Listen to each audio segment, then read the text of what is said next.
Bueno, y ahora me toca hablar y trabajar sobre un tema que yo vengo trabajando hace ya algunos años, que es la evolución o las transformaciones en los modos de proyectar a lo largo de la historia, ¿no? Cuestión que me parece interesante para plantearla dentro de la historia de la arquitectura, es decir, para plantear un vínculo entre digamos, el taller, el proyecto y la historia a partir de descubrir cómo son estos mecanismos de proyecto, cómo se han ido organizando a lo largo del tiempo. Y de esa manera lo que intento hacer es dilucidar las diferentes rupturas, continuidades que se establecen fundamentalmente entre el paradigma clásico y el moderno, ¿no? Para eso, obviamente esto yo lo he desarrollado en cursos, pero me parecía que una forma interesante era tomar un tema en particular, ¿no? Y tratar de ver es decir, analizando algunos ejemplos, cómo se da esa evolución en las formas de proyecto. Por eso elegí las bibliotecas, ¿no es cierto? Y para eso hice una selección, algunas no están, por ejemplo la de Kant no está, pero una selección tal vez arbitraria, porque hay otras bibliotecas también muy interesantes que podemos analizar, pero no me servían para el argumento que quería desarrollar, y también para dar una estructura temporal más o menos adecuada y no hacer una conferencia de 3 horas. Y también voy a tomar a título de préstamo algunas categorías que define la teoría de la arquitectura francesa del siglo XIX, parti, tipo, point, transparencia, carácter, que si bien han ido cambiando a lo largo del tiempo, me sirven para establecer una especie de mínimo común denominador y verificar qué es lo que cambia y qué es lo que permanece, porque en definitiva nosotros hacemos historia porque las cosas cambian, entonces tenemos que preguntarnos cómo explicamos ese cambio.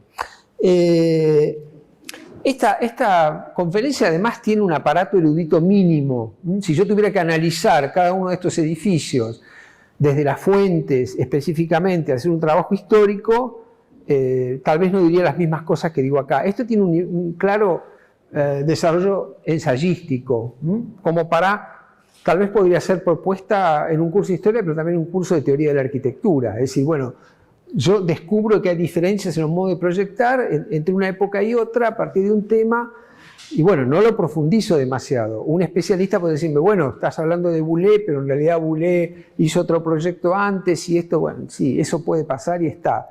Pero a mí me sirve esta especie de vuelo de pájaro que me permite entonces establecer, decir, uy, acá hay una diferencia, acá hay un corte, acá hay un lapsus que tengo que explicar. Y además responder una serie de preguntas que veremos, no vamos a responder todas en la biblioteca, pero es un poco el tema de investigación. ¿Cómo trabajan los arquitectos? ¿Qué estrategias o métodos utilizan para proyectar? ¿Cómo pueden construirse una historia de los modos de proyectos? ¿No? Estas son un poco las preguntas que han guiado mis investigaciones. Ahora, yo pensé esto como una clase bien didáctica y entonces voy a hacer un pequeño excursus sobre el tema que está detrás de la biblioteca, que es la escritura y los libros. Me perdonarán los que son docentes y ya tienen muchos años en esto, que tal vez voy a decir algunas cosas obvias, pero me parecía interesante para iniciar esta charla. Entonces tenemos que empezar por la historia de la escritura y del libro. Lo voy a hacer muy rápidamente para un poco plantear algunos parámetros. Sabemos que la invención de la escritura es una de las razones por la que separamos la historia de la prehistoria, ¿no? El fijar conocimientos, el narrar los hechos, es una de las señales del surgimiento de la civilización. La escritura, nos dicen los diccionarios, es un sistema de representación gráfica de un idioma por medio de signos trazados o grabados sobre un soporte. Eso sería la definición inicial y cada tipo de escritura va generando un tipo de soporte diferente a lo largo de hacemos una especie de historia material de la escritura, obviamente. Los sumerios desarrollaron los llamados caracteres cuneiformes y utilizaron tablillas de barro que después cosían para fijar sus conocimientos, ¿no es cierto? A eso le siguió la civilización egipcia, que empezó a hacer jeroglíficos, pictogramas, que se grabaron sobre otro soporte que era el papiro, además de los soportes tradicionales que ya venían de la cultura de la cerámica. El papiro, como ustedes saben, es una planta que crece, se saca la pulpa, se desenrolla y se va utilizando esta especie de corteza vegetal para fijar los caracteres. Después de eso va a aparecer el papiro como fuente, digamos, como soporte, y al mismo tiempo otro tipo de escritura que va a aparecer sobre todo entre griegos y romanos, que se genera a partir de signos, que cada uno de esos signos representan sonidos determinados, ¿no? Eso va a ser el aporte que finalmente va a caracterizar las culturas del Mediterráneo occidental, y que, sobre todo la cultura romana, y esta posibilidad de separar cada uno de los signos, ¿no es cierto?, y repetirlos en el caso que sean necesarios, con una cantidad de signos limitada, que eso lo va a separar de otras culturas, sobre todo de las culturas orientales, y va a permitir un desarrollo posterior. A eso hay que sumarle algo que va a pasar en China, que es la invención del papel. La invención del papel, ahora sí con pulpa de cierto tipo de plantas, ¿no?, con un procedimiento que se sigue manteniendo, nada más que está industrializado, permite abaratar absolutamente los costos, ¿no? Y los chinos van a ser los primeros, y los árabes después, que van a vender cuadernos con hojas para poder escribir, ¿no es cierto? Va a haber una producción enorme de papel en el Imperio Chino, que luego se va a trasladar al mundo árabe y va a constituir toda una revolución en el campo de la cultura. Mientras que en Occidente, con la disolución del Imperio Romano, se pierde el papiro y la posibilidad de enrollar, y empieza a aparecer el pergamino, que el pergamino es muchísimo más costoso porque es la piel de un animal. Entonces, para hacer utilizar el pergamino era tremendamente costoso. Pero lo que vemos acá es que las culturas nacidas en la Edad Media van a conservar esta idea de los signos repetitivos con espacios más o menos regulares, que es la característica de la escritura occidental. Diferente de los árabes. Esto es hecho por los árabes en papel, pero el tipo de escritura, ¿no?, podríamos decir, continua, no favorece lo que va a venir ahora después, que es la imprenta. ¿Por qué? Los chinos inventan la silografía grabada en madera, pero es muy costoso grabar un texto en madera, y además los textos chinos, o los textos que tenían una enorme cantidad de signos, o los árabes, que eran continuos, eran complicados esto se utilizaba fundamentalmente para los dibujos y se va a seguir utilizando. Pero en cambio la letra occidental, la letra romana, es lo que permite la separación de cada uno de los signos por su sonido, y la organización de otra manera del lenguaje. Y bueno, y con eso permite la aparición de la imprenta, porque ¿qué hace Gutenberg? Bueno, tiene estos tipos, los puede repetir infinitas veces, puede tener una caja y va armando las famosas planchas de tipos móviles que permiten la impresión. Y esto es lo que le va a dar a Europa rápidamente una ventaja comparativa sobre Extremo Oriente y Oriente Medio. Es decir, ni la escritura árabe ni la china pueden lograr este nivel de tecnificación que permite una enorme difusión, porque pensemos que los textos en pergamino, ya el papel permitía hacer libros y no hacer rollos, se hacían obviamente textos en pergamino como libros, pero eran carísimos de hacer. Por ahí demoraba un año un escriba en un convento para hacer un texto, y solamente estaban en manos de la clase eclesiástica y de los nobles. Lo que va a permitir la imprenta es una enorme divulgación de la cultura, que va a ser lenta, ¿no? Por ejemplo, Federico de Montefeltro, que era ustedes recordarán, si lo vieron en algún momento en alguna Historia 2, era quien gobernaba Urbino, tenía un gabinete de lectura donde tenía sus libros, y nada más, y sus pocos libros que podía conseguir. Pero cuando Gutenberg, esta es la primera edición de la Biblia de Gutenberg, logra los tipos móviles, esta Biblia puede ser comprada por un montón de gente más y la cultura se difunde abiertamente, lo que va a ser un problema también a la larga. Hay una anécdota famosa que yo siempre cuento, que es la de Lutero. Lutero, cuando está enojado con el papado porque está vendiendo indulgencias, me estoy yendo un poco por las ramas, pero es interesante, está vendiendo indulgencias, hace las famosas tesis, ¿no?, por escrito, las cuelga a la puerta del convento para que la vea un poco la comunidad, sobre todo de monjes. Alguien pasa las copias, las lleva a una imprenta y empiezan a circular por toda Alemania.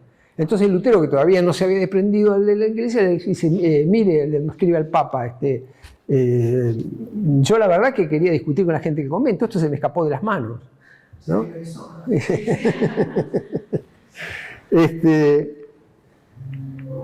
Y obviamente si Gutenberg empieza trabajando como trabajaban todavía los impresores, los monjes copistas, ¿no?, con la letra capital y con toda la decoración, ¿no?, que uno lo ve el texto de Gutenberg y parece una cosa hecha todavía en un convento.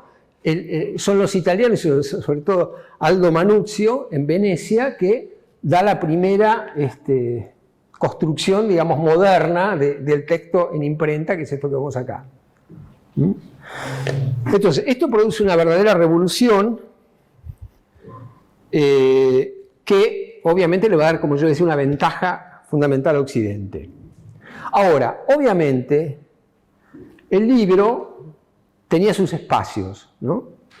En la antigüedad se apilaban rollos, no es buena la imagen, esto es una imagen posible o ficticia de la Biblioteca de Alejandría. Habría edificios, estaba la Biblioteca de Pérgamo, estaba la de Alejandría y muchas más conocidas, incluso bibliotecas particulares, que desaparecieron, ¿no es cierto? Desaparecieron porque era una institución débil en un estado de caos como el que vino después de las invasiones, y prácticamente los papiros desaparecieron los edificios, y solamente, como lo sabemos todos, fueron en los conventos donde precisamente se conservó y se copió los textos antiguos y se generaron todos estos libros que se hacían en pergamino, muy difíciles, muy costosos, y aparecieron las primeras estanterías, ¿no es cierto?, para colocar los libros, muchas veces sobre atriles, ¿no?, y obviamente en poco espacio, porque había muy pocos libros. Por ejemplo, la Biblioteca Vaticana en el 1400 y pico tenía 1200 libros, lo que hoy tenemos cualquiera en nuestra casa, ¿no es cierto? Esta es una imagen muy interesante de Ettore Carpaccio, que es un pintor veneciano, donde nos muestra precisamente el gabinete de trabajo y de lectura de un monje, donde se ve por primera vez el estante de libros que aparece allá. Y también esto ha sido analizado por los que hacen diseño de mobiliario, diseño industrial, porque realmente están muy bien reproducidas las piezas de muebles de esa época, que muchas veces, esto al margen, se retiraban, eran bastante móviles porque no había una función determinada para un determinado ámbito. Entonces en el mismo lugar donde se trabajaba se dormía, había un arcón, se sacaban los colchones y así sucesivamente. Ahora, las primeras bibliotecas que aparecen, que ya aparecen en la Edad Media, estoy haciendo un salto muy largo, hay bibliotecas góticas en Inglaterra, en Flandes, etcétera, etcétera, pero me voy a acercar a algo que conocemos todo, que es la Laurenciana de Miguel Ángel, en la cual lo que aparece es buena iluminación, pero al mismo tiempo los libros son pocos, no se ve acá, pero ustedes lo conocerán porque lo habrán visto, los libros están sobre atriles y están a veces encadenados. ¿Por qué? Porque el libro es un objeto lujoso, muy caro y muy tentador para robarlo, ¿no? Entonces los libros se encadenaban a estos atriles para que nadie pudiera llevárselos. Pero entonces las bibliotecas eran salas rectangulares, y con el tiempo aparecen otro tipo de salas. Esta es la Biblioteca de Viena de Fischer von Erlach, que juntan una serie de salas con un lugar de ingreso, alguna rotonda central, que de alguna manera le da una organización de composición centralizada, y aparece esta cosa que es fundamental, que son las estanterías. las estanterías que ya empiezan a darnos cuenta de que hay una cantidad de libros diferentes ya del siglo XVII y XVIII con la aparición de la imprenta y esta otra invención que es la galería superior que permite en estas grandes salas tener mayor capacidad pero al mismo tiempo más incomodidad. Y no hay demasiado control para el robo de libros, que era el gran problema. Ahora bien, esto yo lo paso muy rápidamente porque no es lo que me interesa, pero vemos que hay un objeto que es el libro, que es el soporte de la escritura y que encuentra una arquitectura acorde a esta primera etapa de organización en la cual no se parece demasiado a otro tipo de arquitecturas, digamos, una serie de salas con un enfilad que va llevando con alguna rotonda de ingreso, creo que hay una imagen también de la rotonda de esta biblioteca, ¿no? Barroca, bueno, que es bastante similar a otros edificios. Esto recién va a cambiar, o sea, vamos a encontrar una transformación precisamente con la primera biblioteca que vamos a analizar, que es la biblioteca de Boulez. Boulez es un arquitecto que es alumno de este buen señor que se llama Jacques-François Blondel.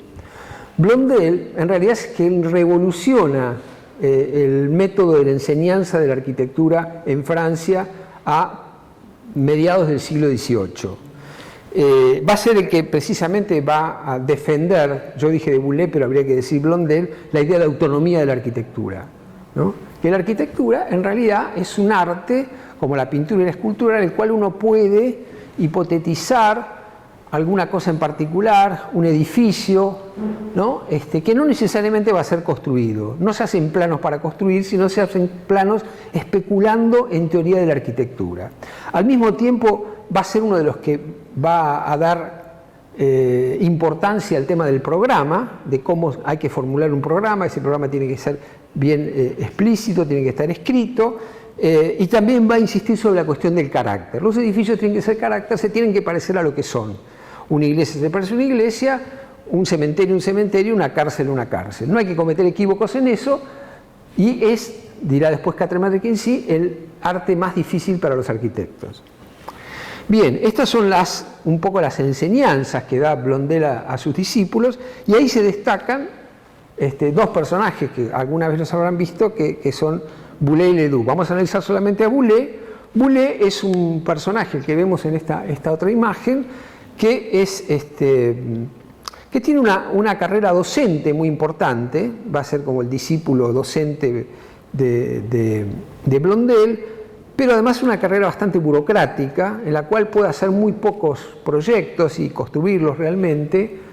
Y cuando viene la revolución, si bien hay un engaño, muchas veces nos dicen los arquitectos revolucionarios, no, Boulez y Ledoux eran personalidades del antiguo régimen, y cuando viene la revolución los echan. Es más, Ledoux corre hasta riesgo de ser guillotinado en cierto momento, y bueno, ambos se retiran, ya son grandes, se retiran y empiezan a hacer sendos tratados donde van a recopilar las obras que hicieron y van a imaginar o replantear obras que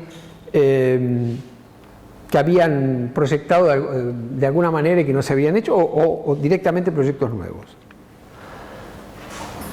Boulez, siendo funcionario del reino, digamos, se le encarga en cierto momento hacer una biblioteca en el convento de los capuchinos en París y hace un esquema bastante parecido a lo que podía hacer lo de Fischer-Bonner, decíamos, una rotonda con una serie de galerías, ¿no es cierto?, que tienen las estanterías donde están los libros.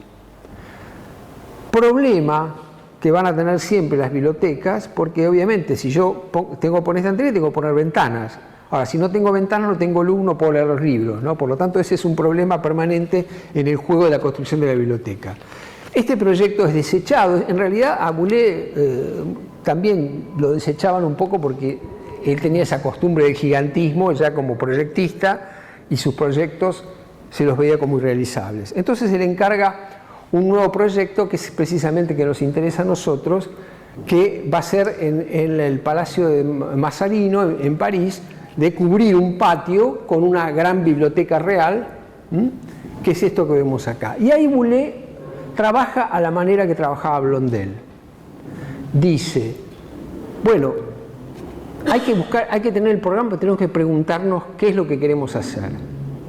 Dice, la biblioteca son los libros, entonces, lo que debo destacar, lo que debe ser lo importante en la biblioteca son los libros. Y las bibliotecas, si lo dice en su memoria, que se han hecho hasta ahora son bibliotecas divididas en diferentes salones, con esas escaleras altas o con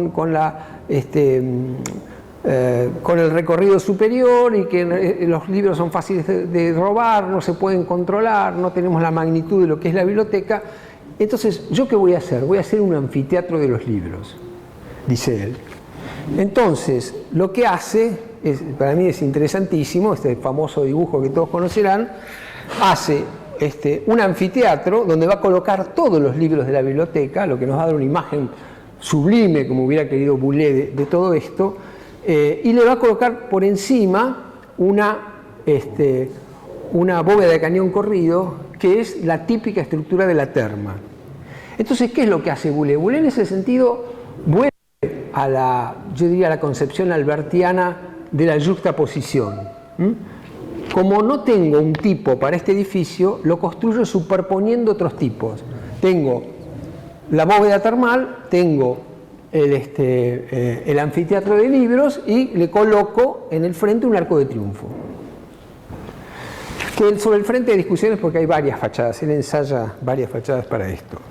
Entonces lo que él hace es realmente una tipología nueva, una tipología que permite que todos los libros estén exhibidos, y dibuja en este dibujo fantástico una serie de personajes vestidos como filósofos que están, ¿no?, revisando los libros y discutiendo. Imaginemos lo que podría ser una discusión acá dentro, como una cancha de básquet. Sería imposible, porque además es inconstruible. Está el dibujo, está el corte, pero esto solamente podría haber sido hecho en hormigón armado. Fíjense que la bóveda de cañón corrido apoya una columnata, y ¿qué hacemos con los empujes horizontales? No sé, o sea, él tampoco le interesaba. En ese sentido era la arquitectura. Él decía, yo arquitectura con el pincel, ¿no? Yo soy un artista, o sea, esa autonomía lo podía llevar a hacer cosas absolutamente inconstruibles, pero estaba aportando a la historia de la arquitectura la construcción de una nueva tipología, que nacía de este fenómeno de la yuxtaposición. Y que él evoca, además, en esta juxtaposición, el famoso cuadro de Rafael Sanzio, ¿no?, de la Escuela de Atenas, que está en las estancias vaticanas, donde se ve la bóveda de cañón corrido del proyecto de Bramante para San Pedro, cuando Bramante había dicho, yo quiero hacer este proyecto colocando el Templo de la Paz, que era la Basílica de Magencio, o sea, una basílica, con el Panteón arriba. O sea, juxtaposición. Que va a ser, es decir, cuando uno analiza los edificios del Renacimiento y encuentra, o hay una restitución del tipo, por ejemplo, el teatro de Vicenza de Palladio, directamente reconstruyo el tipo antiguo, porque soy un buen arqueólogo y sé cómo los antiguos hacían los teatros, o si tengo temas nuevos, no tengo más remedio que juxtaponer.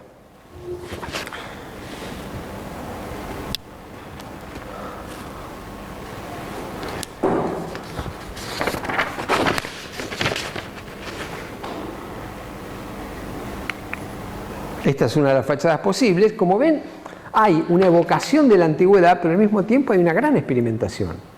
Porque esto es, obviamente, los atlantes, el mundo, esta cornisa con no me acuerdo ahora el nombre, cómo se llama, los festones, esto está en el vocabulario clásico, pero lo dispone de una manera totalmente nueva. Y eso es un poco la enseñanza de Blondel. Tengamos libertad para repensar desde nuestra autonomía.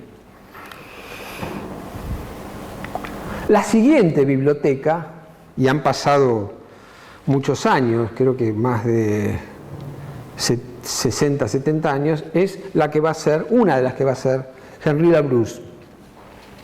Henri Labrousse es un arquitecto muy interesante, para mí uno de los mejores del siglo XIX, que estudia en la École des Beaux-Arts, se recibe en la década de 1820, ganando el Grand Prix. Ustedes saben que el Grand Prix era el premio que le permitía en un concurso anual que se hacía, el que lo ganaba iba como becario a Roma, va a Roma, allí hace un restauro polémico de las ruinas de Paestum y le manda a los académicos a decir de que en realidad uno de los edificios es una especie de centro social, una cosa que enoja muchísimo a los académicos. Vuelve como un tipo progresista que se hace amigo de los sansimonianos, de los tipos de la escuela politécnica, puede formar su propio atelier donde forma alumnos para la École des Beaux-Arts, pero nunca le dan un encargo, ¿no? Porque es un tipo como demasiado de la izquierda, podríamos decir.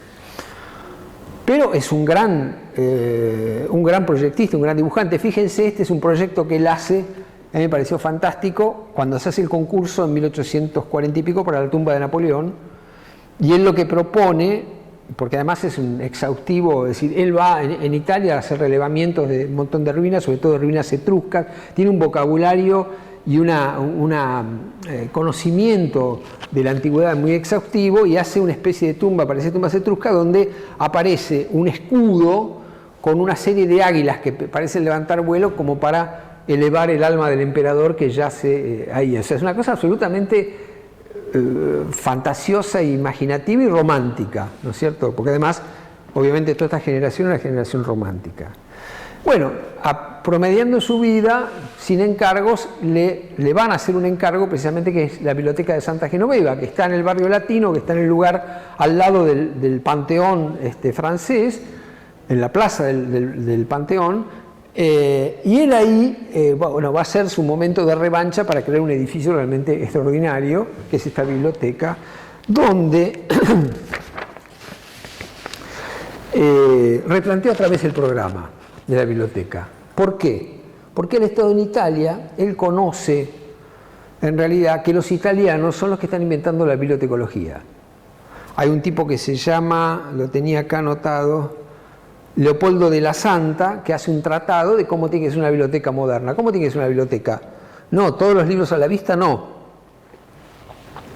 Los libros hay que tenerlos resguardados y hay que tener salas especiales para los libros, que son depósitos, donde los libros están clasificados, están organizados, están catalogados, tienen seguridad, tienen vigilancia. Eliminamos las grandes estanterías y creamos entonces una sección separada de la sala de lectura, donde están guardados los libros. Cosa que a nosotros nos parece obvio hoy, pero como vimos anteriormente, no lo era en los siglos anteriores. ¿Cuál es la innovación que hace Labrousse? Dice, bueno, porque de la Santa proponía todo en una sola planta. Dice, no, yo voy a colocar por encima la sala de lectura y por debajo el depósito. Y voy a hacer a partir de eso un ejercicio que tiene un doble propósito. Es decir, él estaba ligado al progresismo intelectual, entonces lo que quería hacer era un centro de reunión de los estudiantes del barrio latino, donde fue un encuentro intelectual. Entonces acondiciona perfectamente la sala, le genera grandes ventanales, le genera iluminación a gas, le genera, es decir, todos los aditamentos para que pueda funcionar durante mucho tiempo, durante todo el día y parte de la noche de la biblioteca, y pueda ser como el centro de intercambio cultural entre los estudiantes, en una época bastante controvertida, entre 1830 y 1848, ¿no es cierto?, donde hay revoluciones y hay revueltas en Francia. Un gabinete de lectura público que acerque entonces a los estudiantes. Ahora, él es un alumno de Beaux-Arts, tiene los instrumentos de la École des Beaux-Arts y dice, bueno, va a ser un partido donde precisamente el centro de atención va a ser la sala de lectura. Y al mismo tiempo no va a tener miedo en incorporar nuevos materiales, en este caso el hierro, para hacer mucho más ligera la estructura y con eso conseguir que no hubiera pies derechos tan robustos y la sala fuera lo más transparente posible. Y obviamente la sala va a tener una parte, lo que llamamos hoy, que se sigue utilizando hoy, de los libros de sala de lectura, los que están al alcance de todos porque son los más buscados y bueno, que pueden estar en esa sección, y los libros más actuales están en la planta baja en el depósito. Ahora, es impresionante a partir de allí cómo él utiliza una serie de citaciones, porque acá lo que tenemos es un verdadero eclecticismo, es decir, tenemos École des Beaux-Arts, tenemos el método de composición Beaux-Arts, es decir, yo tomo el programa, lo desgloso y lo vuelvo a armar y lo vuelvo a componer en función de jerarquizar algunos espacios y minimizar otros, ¿no? Con lo cual me da una estructura armónica y jerárquica organizada a partir de ejes. Pero él, bueno, tiene la libertad de decir, bueno, en realidad la sala de lectura va a ser como los comedores de los conventos. Él toma un convento cercano a París, que es el refectorio de San Martín de Champs, como modelo, que era una estructura gótica, pero él el goticismo lo reemplaza por el hierro. Y después, obviamente, tiene que hacer... Esta es la estructura hoy de la sala, y después tiene que organizar un poco la fachada, es decir, él genera unos gabinetes que están acá, en vez de tener una gran estantería, lo va dividiendo en partes, y estos son gabinetes de lectura dedicados a diferentes tipos de conocimiento, donde al mismo tiempo que están las bibliotecas, creo que algo se reemplazó después, había un escritorio, y allí entonces el estudioso de tal tema podía funcionar en estos pequeños gabinetes. Es decir, de alguna forma es casi una mezcla entre la estructura tradicional, la estructura de Boulez, y esta división entre depósito y sala, ¿no? Y obviamente organiza una fachada también muy interesante, en la cual aparecen una forma de caracterización nueva. Él no sigue la forma de caracterización tradicionales que hubiera sugerido Quatremar de Quincy. Él busca una caracterización particular en función de ese eclecticismo, es decir, separa el depósito, le pone una guirnalda como transición entre la parte de donde está la sala de lectura, con pequeñas ventanas, ¿no?, muy austeras, y larga, digamos, toda la decoración, que es una decoración también bastante racional, para la parte superior, donde está el ventanuco, donde está cada uno de estos escritorios para los eruditos especialistas, y el gran ventanal, que de alguna forma lo toma de la fachada lateral del templo malatestiano en Rimini de Alberti, pero también toma otros ejemplos para hacer esto.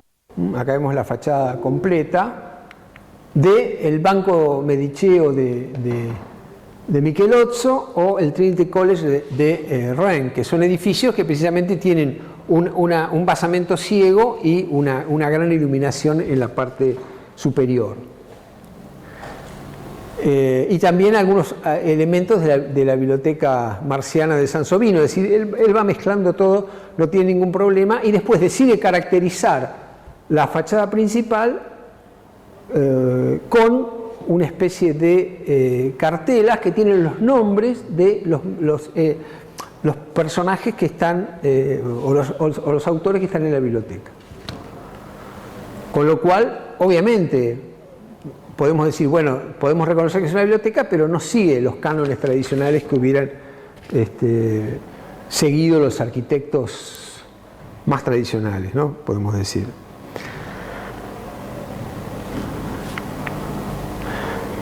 Y se había producido un cambio a partir de leer la bibliotecología como nueva ciencia, Labrousse. El próximo arquitecto que va a realizar un cambio importante es Paul Cret. Paul Cret en realidad es un arquitecto francés graduado en la École des Beaux-Arts, que es llamado a enseñar en Estados Unidos, como acá fueron llamados Vilminot y Carman. Yo les hablaba hoy de la importante tradición Beaux-Arts en Estados Unidos, y va a ser un arquitecto muy exitoso. Va a ser el profesor de Louis Kahn, por ejemplo, pero va a tener la fortuna de hacer algunos edificios importantes, por ejemplo en Washington, esto que es la Casa de las Américas, que hoy es la sede de la OEA, de la Organización de Estados Americanos, en un estilo Beaux-Arts bastante característico de principios del siglo XX, y también otro edificio conocido por todos nosotros, la Reserva Federal de Washington. Pero en este edificio, en los que va a ser después, que va a ser muchos, va a irse hacia un clasicismo bastante monumentalista, que se parece mucho al de Albert Speer o de Marcello Piacentini en Roma, el edificio de los nazis. Por lo tanto no goza hoy de buena fortuna crítica, porque todos quieren ocultar de alguna manera que esa arquitectura se hizo en Alemania, en Italia, pero también se hizo en Francia, en Estados Unidos, acá, digamos, no es exclusivamente nazi o totalitaria esta arquitectura. Pero lo que nos interesa a nosotros es qué hace este edificio, que es la Biblioteca de Indianápolis. Y esto lo analizó muy bien Van Santen. Yo creo que, no sé, algunos habrán leído ese artículo, es muy famoso, nosotros lo tradujimos, anda dando vuelta por ahí. Así que yo me remito al análisis de él, y lo que hace Cret es una biblioteca del siglo XX. ¿Por qué? Porque las condiciones han cambiado. No hay que tanto ir a leer a la biblioteca, la gente vive más confortablemente. Antes los estudiantes, imagino a los estudiantes del barrio latino que vivían en una guardilla, entonces se iban a la biblioteca a estudiar porque estaba más calefaccionada, tenía iluminación, estaba mucho mejor que en donde vivían. Acá ya no. Entonces, lo que empieza a ser importante, el point de la composición clásica, es la sala de catálogos y la sala de préstamo. Es decir, ese es el centro de la composición. Cret entiende muy bien esto. Entonces, en la planta de su edificio va a colocar entonces a la sala de préstamos en la parte central, y luego va a colocar aquí los depósitos. Es decir, va a ir rodeando con una serie de masas, pero el espacio jerárquico, el espacio fundamental, central, con esta columnata dórica que le da ingreso, es precisamente la sala de catálogos y de préstamos. Por lo tanto, lo que hace la arquitectura clásica, es ir generando nuevos tipos en la medida en que va cambiando el modo de uso de la biblioteca, ¿no es cierto? Y organizando de manera diversa la composición, creando nuevos, como decía, nuevos tipos. Ahí hay una cosa que pone Van Santen y que la había dicho originalmente uno de los últimos tratadistas, que es Gromor, que dice: uno no necesita preguntar el camino en un edificio diseñado con propiedad. O sea, yo voy a este edificio, lo veo de afuera, sé que tengo que ingresar y que eso me va a llevar, porque esto tiene una transparencia. Acá voy a ver que están atendiendo las referencistas para que yo vaya a pedir el libro, después me lo llevo a mi casa. Lo que dice Gromor es que si yo hago un edificio y que tengo que poner carteles, es un fracaso, porque el edificio debe tener transparencia, debe mostrar, desde afuera uno tiene que darse cuenta qué es lo que hay. Hay como una especie de correspondencia compositiva entre las partes, y hay una parte jerárquica que domina el todo. Eso es típicamente francés y aparece en toda la arquitectura Beaux-Arts. Esta es un poco la imagen de la biblioteca, donde ya, digamos, lo decorativo es poco importante, es más lo compositivo. Y en este momento que empieza un poco este neoclasicismo lavado que va a llevar al monumentalismo, basta con colocar unas columnas dóricas de entrada para dar, obviamente, el estilo dórico, el estilo de Palas Atenea, de la sabiduría, del conocimiento, calza muy bien. En este caso, Cret es mucho más riguroso que la Bruce, que es mucho más experimental. Lo caracteriza con elementos de la tradición.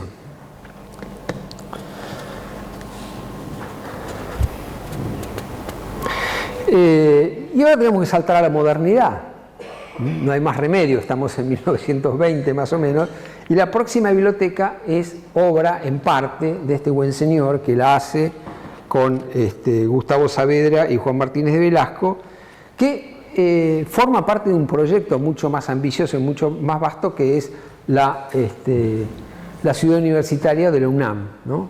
de la Universidad Autónoma de México, que a fines de los años 40 el gobierno decide darle este lugar, sacarla del centro de México y crear una ciudad universitaria, que va a ser muy común en América Latina, que es muy interesante verlo, pero no es el momento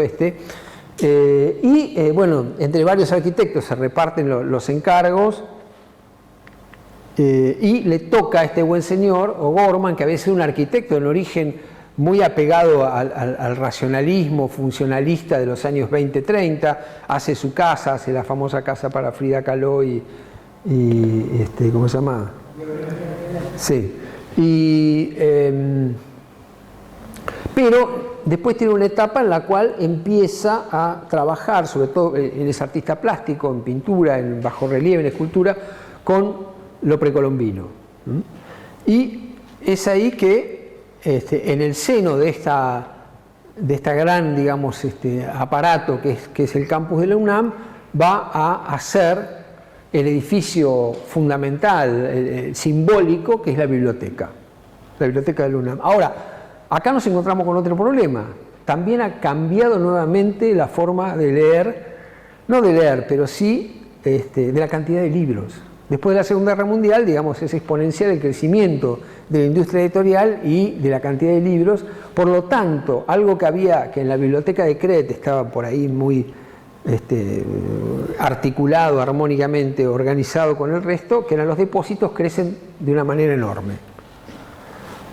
Entonces, lo que va a hacer precisamente O'Gorman es hacer este edificio, donde hay un edificio placa, ¿no?, que está decorado con motivos, con elementos digamos ornamentales, que lo hace él, además que le lleva un montón de tiempo, ¿no? Construido con cerámica. De un lado está el mundo prehispánico, después de otro lado está el mundo de la conquista y el futuro y la modernidad, digamos, ¿no?, dándole significado con esta especie de sincretismo entre lo antiguo y lo moderno, que en realidad está en todo el campus de la UNAM, y que uno cuando va a ver las ruinas que están cercanas,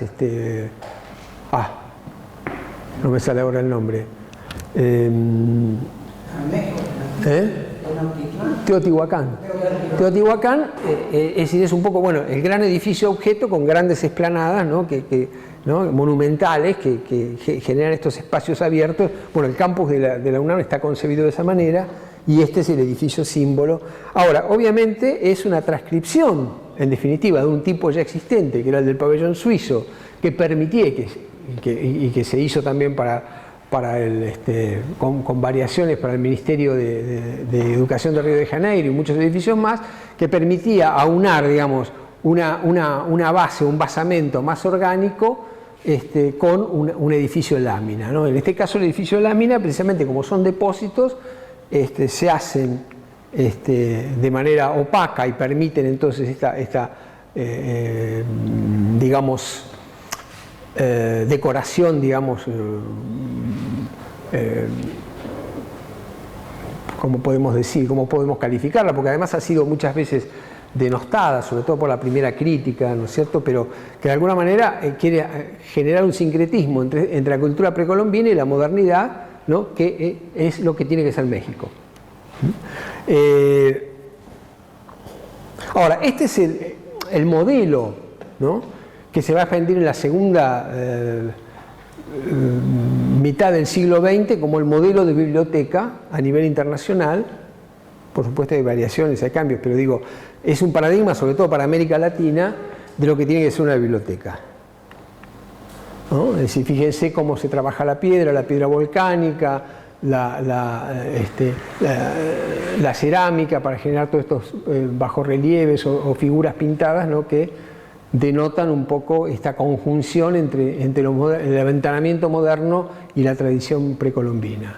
Ahora, donde se va a alterar nuevamente el tipo precisamente es con la Biblioteca Nacional en Buenos Aires. Digo, por eso es una cosa ensayística y es una caprichosa selección que tiene que ver con cómo cambian los modos de proyectar, porque hay otras bibliotecas que se hacen de una totalmente distinta, como la de Cannes, etcétera, etcétera, pero sería imposible tratarlas todas. Bueno, acá tenemos una foto de los tres autores. Muchas veces se olvida que el edificio no es solo de Testa, sino de Bullrich y de su esposa, que muere muy joven en esos años. Pero a mí me interesa porque es un edificio que vuelve a alterar. Obviamente el programa es el mismo que la UNAM, es decir, hay un gran depósito de libros, hay una sala de lecturas, hay una sala de catálogos y referencias, pero lo que va a hacer Testa es alterar todo esto. Testa venía trabajando ya en esa línea, que yo digo que es una línea, yo lo digo al final acá, pero lo voy a repetir ahora, que a mí me parece que es algo que viene también de Amancio Williams, ¿no? Esta idea de generar nuevos esquemas o tipologías que transforman el sentido común de los programas, alterar con un gesto la tradición heredada. O sea, Williams tiene que hacer una casa en un arroyo, hace un puente.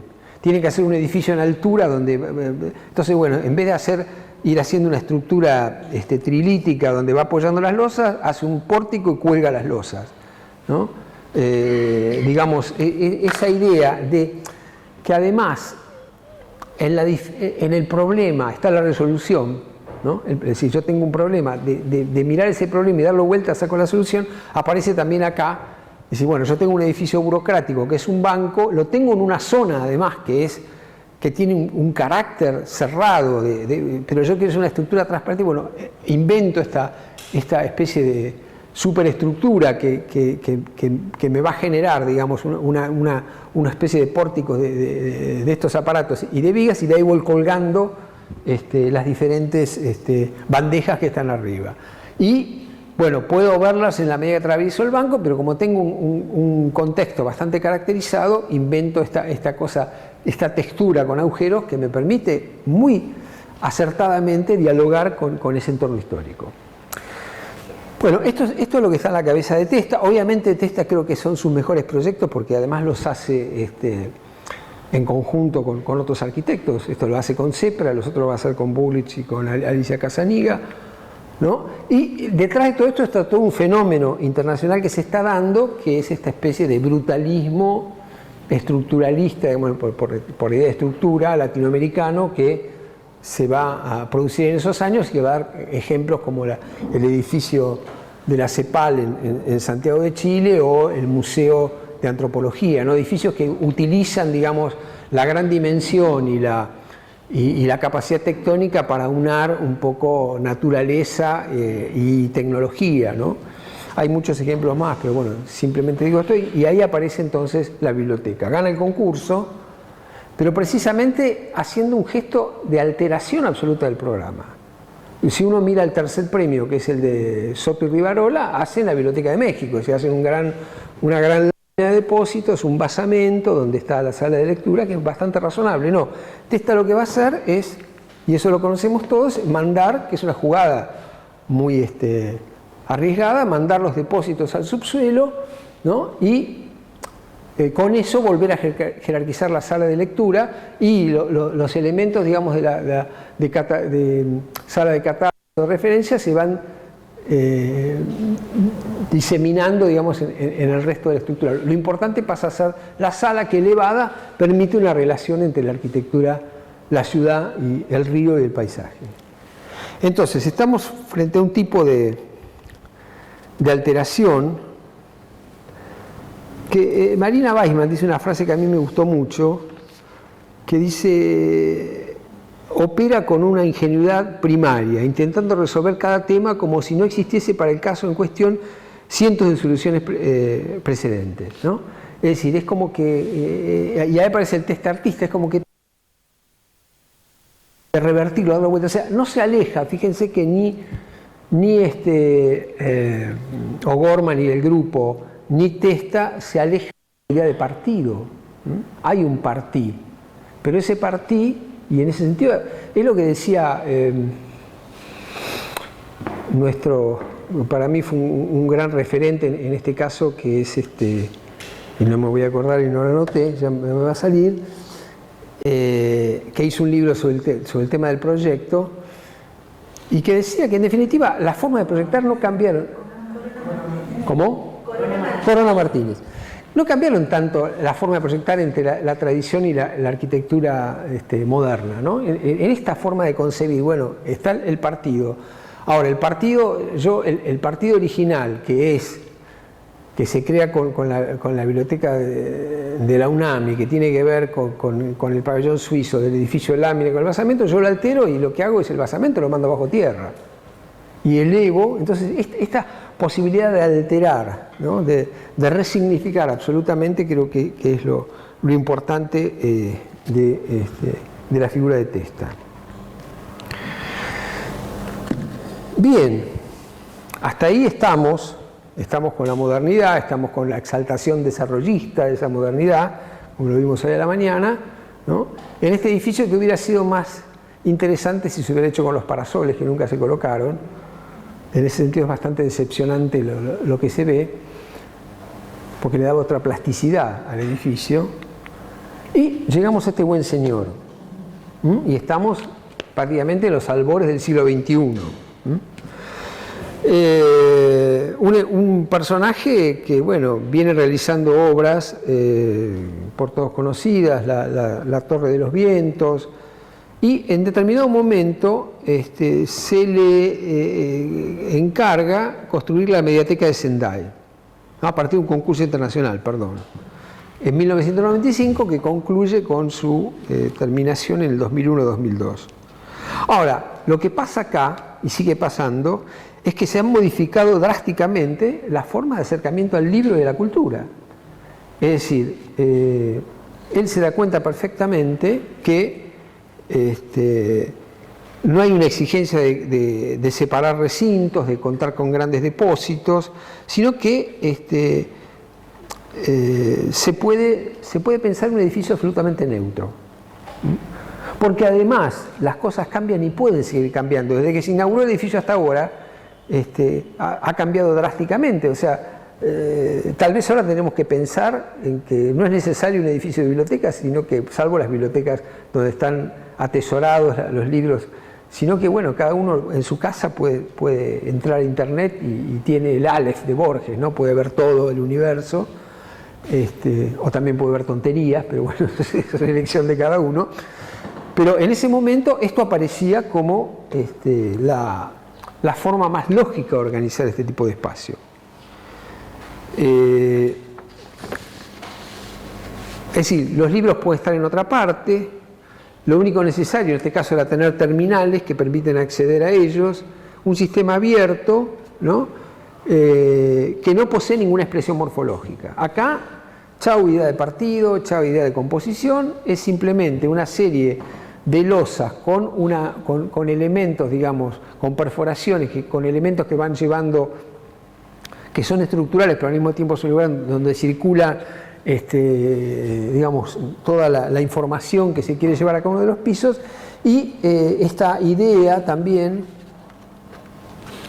de rechazar la jerarquización, ¿no? Es decir, esto puede ser usado de esta manera, puede ser usado de otro, y esto me recordaba un poco a Cedric Price, ¿no? Y a los proyectos de Cedric Price. Es decir, esta idea de que en definitiva el espacio lo hace el usuario, ¿no? La gente va ahí, se reúne, tiene la terminal de computadora, o de repente hace una reunión en otro lado, y es muy diferente, por ejemplo, a este otro proyecto, que es el de Colhas, o Colas para la biblioteca de Seattle, porque en realidad lo que todavía quiere hacer este personaje y el grupo OMA es encontrar, ¿no?, la separación de cada uno de los elementos de la biblioteca y generar una especie de espiral circulatorio que me permite ir accediendo a todos los espacios y de alguna manera representando en el interior del edificio, que es lo que siempre hace, la complejidad metropolitana.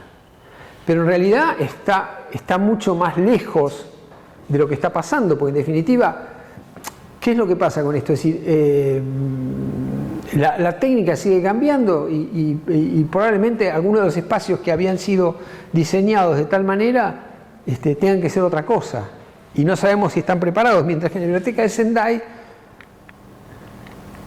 esto es muchísimo más fácil de hacer, porque no tenemos una condicionante arquitectónica especializada para cada tipo de espacio, ¿no? Este tipo de...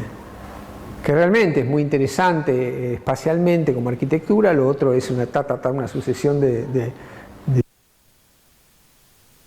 pero creo que se adapta mucho mejor a la realidad, ¿no?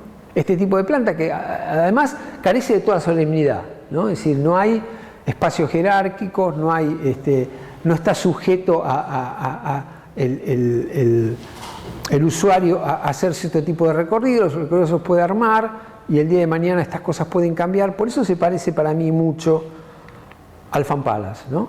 Al edificio de Cedric Price, donde precisamente lo que él decía es: yo lo que coloco es un kit de elementos con los cuales después el usuario se va a poder realizar diferentes tipos de cosas, y cosas que incluso yo no he imaginado como arquitecto, ¿no? Puede venir otro y decir, bueno, vamos a hacer un campeonato de ajedrez, vamos a hacer un partido de básquet, vamos a hacer una escena de teatro, y los elementos se disponen y ya no hay control del arquitecto.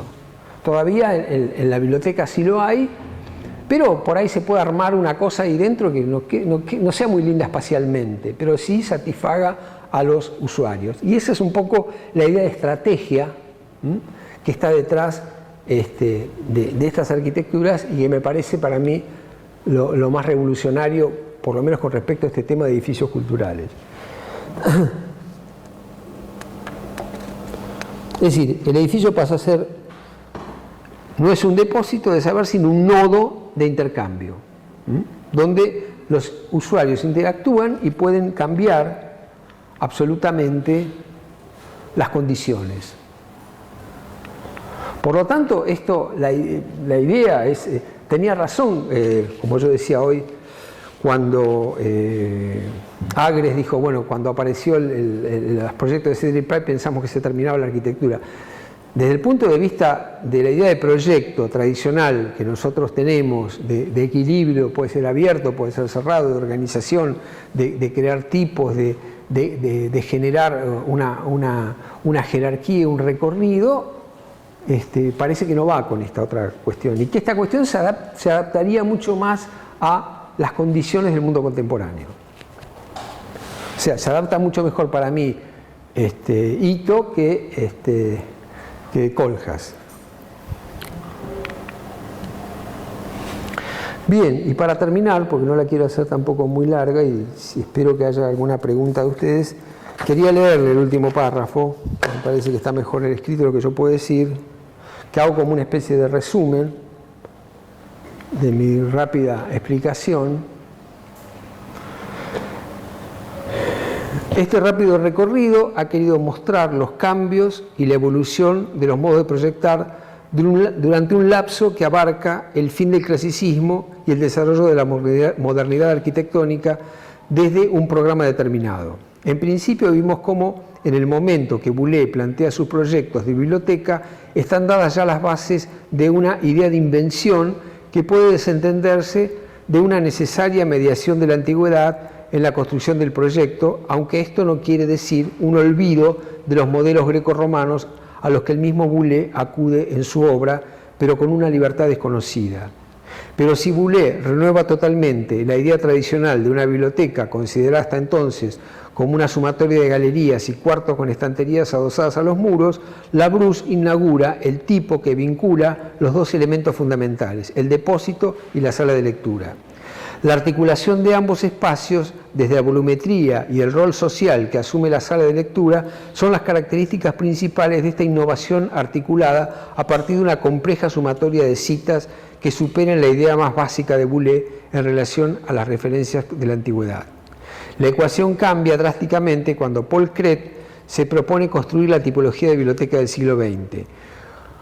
Con la tradición Beaux-Arts a cuestas, Cret articula una conjunción de cajas mediante una composición que tiene ahora como centro a la de catálogos y préstamos.